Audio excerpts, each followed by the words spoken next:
ഇത്രയും പ്രശ്നങ്ങളൊക്കെ ഉണ്ടെങ്കിലും താങ്കൾ കൂടെ ഒരുപാട് നടിമാരൊക്കെ ഡാൻസ് കളിക്കാറുണ്ടല്ലോ. അത് നമുക്ക് പൈസ കൊടുത്ത് സെറ്റ് ചെയ്യാൻ്റെ പല രീതികളും വന്നിരുന്നു. കാരണം അഭിലാഷ് ആട്ടായത്തിന് ഞാൻ 500 രൂപ ഡെയിലി കൊടുക്കേണ്ട ആവശ്യം വന്നിട്ടുണ്ട് ഒരു സമയത്ത്, ഈ നടിമാരെ സെറ്റ് ചെയ്യാൻ വേണ്ടി. സെറ്റ് ചെയ്യാൻ വേണ്ടി എന്ന് പറഞ്ഞാൽ വേറെ അർത്ഥത്തിലല്ല കേട്ടോ, ഒരു ഡാൻസ് കൂടെ കളിക്കാൻ വേണ്ടി. വേറെ അർത്ഥമൊന്നും അറിയാമല്ലോ, റിലേഷനായി പോകാനൊക്കെ അങ്ങനെയൊന്നും അല്ലല്ലോ നമ്മൾ കാണുന്നത്. പക്ഷേ അഭിലാഷ് ആട്ടത്തിന് പൈസ കൊടുത്തിട്ടും എനിക്ക് പെണ്ണുങ്ങളെ ഡാൻസ് കളിക്കാൻ കൊണ്ടുവന്നിട്ടില്ല പുള്ളി ഈ അടുത്തായിട്ട്. അവസാനം ചിഞ്ചുമായിട്ട് ഡാൻസ് ചെയ്തു, അവിടെ സ്റ്റോപ്പ് ചെയ്താ കുറച്ച് റീച്ച്. അത് കഴിഞ്ഞ് പിന്നെ അറിയാമല്ലോ നിരഞ്ജൻ മറ്റേ ഈ ട്രാൻസിൻ്റെ പ്രശ്നം വന്നു, ഭയങ്കര സീനായി. പിന്നെ നമുക്ക് ഡൗൺ ആയപ്പോൾ സമയത്തും ഇപ്പോൾ നിമ്മ വന്നു, നിമ്മയുടെ കൂടെ പോയി സെൽഫി എടുത്തു. നിമ്മയായിട്ട് ഞാൻ വർക്ക് ചെയ്യാൻ തോന്നി. ലൊക്കേഷനിൽ ജൂനിയർ ആർട്ടിസ്റ്റായിട്ടൊക്കെ വന്ന പെൺകുട്ടിയാണ്. ഇപ്പോൾ ഏതോ പടത്തിലൊക്കെ ഉണ്ട്, ജമാലിൻ്റെ പോങ്കോയാണ്. പിന്നെ ഓരോ സ്ഥാനാർത്ഥി ശ്രീകുട്ടൻ ഏതോ പടത്തിൽ പുള്ളിയുണ്ട്. അപ്പോൾ നിമ്മ നല്ല പെൺകുട്ടിയാണ്. കാരണം നിമ്മ നല്ല രസമല്ലേ കാണാനായിട്ടെ, അല്ലാണ്ട് അവരുടെ വേറെ ബോഡി ഷേമിങ് അല്ല, ഒരു സ്കാൻ ചെയ്ത് പറയുന്നതല്ല. നല്ല രസമുള്ള പെൺകുട്ടിയാണ് കണ്ടിട്ട്. കാരണം നമ്മുടെ ഇവള് മാറി നിൽക്കും, അവളൊക്കെ ഈ നിങ്ങളുടെ മുമ്പിൽ സാനിയപ്പനൊക്കെ ഒന്നുമല്ല. നിങ്ങൾ ഇത് ചെയ്തിരുന്നു. അപ്പോൾ സാനിയപ്പൻ കൈതരാതെ പോയപ്പോൾ ആണ് ആൾക്കാർക്ക് ഒരു എന്താ പറയുക, എന്നോട് കുറച്ചുകൂടി ആരാധന തോന്നിയത്. സാനിയക്ക് ഞാൻ കുമ്പിട്ട് തൊയ്യുന്നു, സാനിയക്ക് ഇച്ഛയായി. അപ്പോൾ സാനിയപ്പൻ ഒരു കമൻ്റ് ഇട്ട് നിർത്തിക്കുമെന്ന് പറഞ്ഞ കമൻ്റ് ഇട്ട് ഞാൻ നിർത്തിയില്ല. നിർത്തിയെങ്കിൽ ഞാനിപ്പോൾ ഇവിടെ ഇരിക്കില്ലായിരുന്നു. അപ്പോൾ സാനിയോട് പറയാനുള്ള, സാനി എൻ്റെ കൂടെ എക്സാം എഴുതിയതാണ്. ഈ തലമറിഞ്ഞെന്ന് നടക്കാന്ന് പറയൂലേ, അതുപോലെ തന്നെ ക്യൂൻ സിനിമയിൽ അവൾ അഭിനയിച്ചു കഴിഞ്ഞാൽ വലിയ ആളൊന്നും ആയില്ല, മനസ്സിലായ. ഈ ലൂസിഫർ എന്ന് പറഞ്ഞ രാജുവിൻ്റെ പടം വലിയ എന്താ റോള് പുള്ളി ചെയ്ത്, ബോൾഡറല്ലേ. പിന്നെ ഈ അടുത്ത് വേറൊരു സിനിമയിലും ചെയ്തു, വിഷ്ണു ഉണ്ണികൃഷ്ണൻ്റെ കൂടെ ചെയ്തെന്ന് പറയുന്നു. അപ്പം അത് എനിക്ക് അത്ര രസമായിട്ട് തോന്നുന്നില്ല.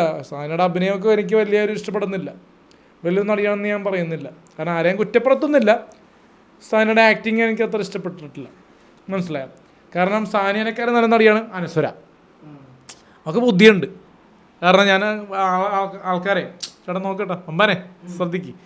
അപ്പോൾ ശ്രദ്ധിക്കട്ടോ, മറ്റേ എന്താ പറയുക, അനശ്വര ഗോൾഡൻ ഡയമണ്ട്സിൻ്റെ ഉദ്ഘാടനത്തിന് ഞാൻ പോയിരുന്നുണ്ട് 14-ാം തീയതി, ഏപ്രിൽ 14-ാം തീയതി.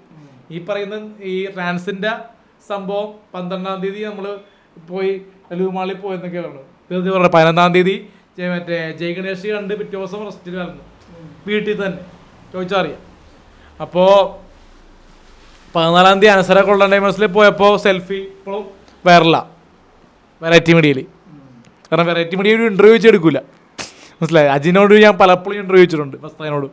പക്ഷെ എൺപത്തെടുക്കില്ല. വസ്താനെ എന്താ ചെയ്യുന്നറിയോ, വസ്താനെ എനിക്ക് പഠിച്ച ഒരു പണി 8 പണിയാണ്. ഞാൻ മര്യാദക്ക് ഇങ്ങനെ അറ്റൻഷനിൽ നിൽക്കണമായിരുന്നു. അറ്റൻഷനിൽ നിൽക്കുന്ന സമയത്ത് പുള്ളി പറഞ്ഞ് തോണ്ടി എന്ന് പറഞ്ഞു. ഞാൻ മര്യാദക്ക് നിൽക്കണമായിരുന്നു, മനസ്സിലായി. പ്രാങ്ക് എന്ന് പറഞ്ഞു കഴിഞ്ഞാൽ നമ്മൾ കയറി തൊട്ടാലേ തൊട്ടെന്ന് പറയാൻ പറ്റുള്ളൂ. പക്ഷേ തൊട്ടിട്ടില്ല. അത് എനിക്ക് ഭയങ്കര കുരിശായിപ്പോയി. കാരണം മസ്താനയുടെ ഒക്കെ ഒരു റീല്, കാരണം മസ്താനി എനിക്ക് 200 രൂപ വന്നിട്ട് ഷൂട്ട് ചെയ്തതാണ്. പക്ഷേ അത് കാണിച്ചത് ഭയങ്കര ബോറായിപ്പോയി. കാരണം ഞാൻ കുണ്ടിലൊന്നും തൊട്ടിട്ടൊന്നുമില്ല, ബാക്കിലൊന്നും തൊട്ടിട്ടില്ല. അതും ഇപ്പോൾ പറയാൻ കാര്യം, അതും ഇപ്പോൾ സോഷ്യൽ മീഡിയ ട്രെൻഡിങ് ആയിക്കൊണ്ടിരിക്കുന്നുണ്ട്. എൻ്റെ ഒരു പേര് സെർച്ച് ചെയ്താൽ അതും വരും പുറകെ. പിന്നെ ഏറ്റവും കൂടുതൽ ട്രെൻഡിങ് ആയി നിൽക്കുന്നത് വേറെ മാപ്സ്റ്റിക് മീഡിയയിലെ ഒരു പണ്ടത്തെ റീലുണ്ട്, നഹാസുദായത്തിൻ്റെ 100 കോടി, അത് വൻ ഹിറ്റാണ്. പിന്നെ എനിക്ക് ഇഷ്ടപ്പെടാത്തൊരു പ്രവണത എന്ന് പറഞ്ഞാൽ നമ്മുടെ സ്നേഹ റജിയനോട് ചോദിച്ച ക്വസ്റ്റ്യനാണ് ജാങ്കോസ് ബേസിൽ. 22 വയസ്സുകാരൻ കാണിക്കേണ്ടതാണ് താൻ കാണിക്കുന്നത്. ഇപ്പോൾ ഞാൻ പറയേണ്ടത് എന്ന് വെച്ചാൽ 22 വയസ്സിൽ വേണമെങ്കിൽ മാങ്ങ പറിക്കണ പറയാമെന്ന് പറയാം വേണമെങ്കിൽ, അല്ലേ. അപ്പോൾ ഇപ്പം എനിക്ക് എന്ന് പറയുന്ന വ്യക്തി, ഞാൻ ജൂനിയർ അഭിനയിച്ചുകൊണ്ടിരിക്കുന്നു. അത് കഴിഞ്ഞ് ഞാൻ റിവ്യൂ വന്നു, പിന്നെ ഞാൻ ഡയറക്ടറിനെ കൊണ്ട് ഞാൻ ചോദിച്ച് അഭിനയിക്കുന്നു. ഇവരൊക്കെ എന്താ കണ്ണുകടിയാണ്, മനസ്സിലായ. എനിക്ക് ജാങ്കോ സ്പേസ് ഇരുന്നപ്പോൾ എനിക്ക് ചോദിക്കാൻ ഇല്ലാണ്ടതുകൊണ്ടല്ലോ ചോദിക്കാൻ ഞാൻ. പക്ഷേ എനിക്കിപ്പോൾ ചോദിക്കണേ, ഇപ്പോൾ സ്നേഹ റജി എന്ന് പറഞ്ഞ ആങ്കർ എന്നോട് ഈ ആറട്ടൻ്റെ കർഷണം തോന്നി. എന്ത് കണ്ടിട്ട് കർഷണം തോന്നി? എനിക്ക് കർഷണം തോന്നിയില്ലല്ലോ, മനസ്സിലായ. എൻ്റെ മുമ്പിൽ 1 മണിക്കൂർ ഇൻ്റർവ്യൂ ചെയ്തു, എന്നെ ആക്കിയല്ലേ സംസാരിച്ച്. കാരണം എനിക്ക് ഭയങ്കര വിഷമമായിട്ട് തോന്നിയിട്ടുണ്ട്. കാരണം ഒരുപാട് പേര് എന്നെ ഇൻ്റർവ്യൂ ചെയ്തിട്ടുണ്ട്. ഇത് നമ്മുടെ സ്മാർട്ട് പിക്സലിൽ ഒരു പെണ്ണല്ല ചിത്ര അറിയോ ചിത്രന്ന് ഡീസൻ്റാണെന്നറിയോ? ഇത് പക്വതയും. പിന്നെ ഈ ഫെയിം സ്റ്റെപ്പിലെ പെണ്ണും പേരറിയില്ല, ഏഞ്ചൽ അങ്ങനെ ഒരു പെണ്ണാണ്. അപ്പോൾ ആ പെണ്ണും നല്ല ഡീസൻ്റ് ആയിട്ടുള്ള ഇൻ്റർവ്യൂ ആണ്. നമ്മളെ സനയില്ലേ ചോദ്യം ചോദിക്കുകയാണെങ്കിലും മറ്റേ ഇതുപോലത്തെ തണ്ടിത്തരം ചോദിക്കില്ല. തങ്ങളിങ്ങനെ കോമാളി ആവുന്നത് എന്തുകൊണ്ടാണെന്ന രീതി ഒരു മയത്തിൽ ചോദിക്കും. ഇത് ഇങ്ങനെ ഇങ്ങനെ കാലഘട്ടം ഇരുന്നിട്ട് 22 വയസ്സുകാരൻ കാണിക്കുന്നതാണോ അവർ കാണിക്കും. ആ ഒരു അവരൊരു ആക്ടറാണ്. കാരണം ഈ പടത്തിൽ ഞാൻ കണ്ടിരുന്നു. ഞാൻ പിന്നെ ഫെയിമിന് വേണ്ടി പോയി കൈ കൊടുത്തത്, അല്ലാണ്ട് അവളെ എനിക്ക് വലിയ അഭിനയങ്ങളുണ്ടെന്നുമല്ല. മനസ്സിലായി? ഈ എന്താ പറയുക, തുണ്ടെന്നു പടത്തില്ലേ, ബിജുവിൻ്റെ തുണ്ടെന്നു പടി തോക്കൊണ്ട് പോകും. അപ്പോൾ എനിക്ക് പറയാനുള്ളത്, ആങ്കറിങ് ചെയ്യുമ്പോൾ എന്താ പറയുക, ഇങ്ങനെ കുറ്റം പറച്ച് എന്താ PTA ക്ലാസ് ആയിരുന്നു. മനസ്സിലായ? എൻ്റെ ഫാദറിനെ വിളിച്ചിരുത്തിയിട്ടെ തലതത്വം ഷോർട്ട് ഫിലിമിൻ്റെ ട്രോൾ കൊണ്ടാണ് വിളിച്ചത്. പക്ഷെ അത്ര ആക്കേണ്ട ആവശ്യമുണ്ടോ? കാരണം നമ്മൾ ആ സമയത്ത് എനിക്ക് വലിയ റെമ്യൂറേഷൻ ഒന്നും കിട്ടുന്നുണ്ടായില്ല. അപ്പോൾ നമ്മുടെ പൈസ കൊണ്ട് ഉള്ളത് ജീവിക്കുമായിരുന്നു. പക്ഷെ എന്നാലും ഷോർട്ട് ഫിലിമൊക്കെ ചെയ്യുമ്പോഴും പൈസ കിട്ടുമായിരുന്നു. മനസ്സിലായോ?